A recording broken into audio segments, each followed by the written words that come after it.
Hello guys, magandang araw. For today's video ay magla-life hack po tayo. Itong gagawin nating life hack ay napanood ko lang. So ngayon gagayahin po natin. Kung gusto mo malaman ang life hack na to, samahan mo ko hanggang sa dulo, kaya tara! So ayan guys, sisimulan po na natin ang ating life hack. Meron po tayo ditong isang itlog.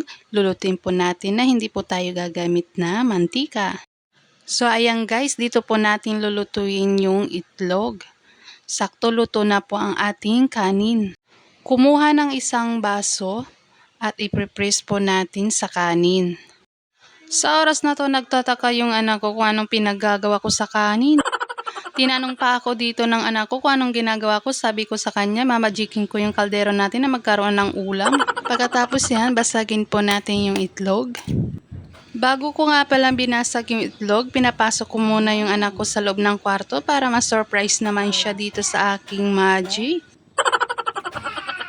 So ayan, pagkatapos natin na ilagay yung itlog, kumuha po tayo ng kaunting asin at ilalagay po natin dito sa itlog.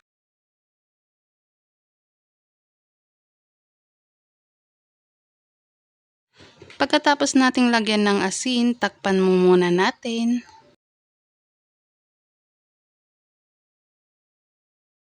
A few minutes later. So ayan, makalipas ng ilang minuto, luto na po ang ating itlog. Ang galing no, nakaluto po tayo ng itlog sa pamamagitan ng mainit na kanin. Sakto sa mga umiiwas sa mantika, ito ang gawin ninyo. At ang galing no, nakatipid na nga tayo sa mantika at nakatipid pa tayo sa gasol.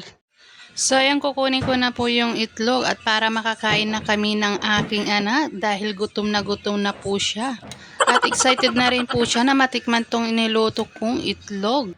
At ayan, kung nakarating ka sa dulo ng aking video, maraming salamat. Malaking bagay na po sa amin yun. So yun lamang guys, thank you for watching. Bye bye! See you in my next vlog. Tara po, kain na!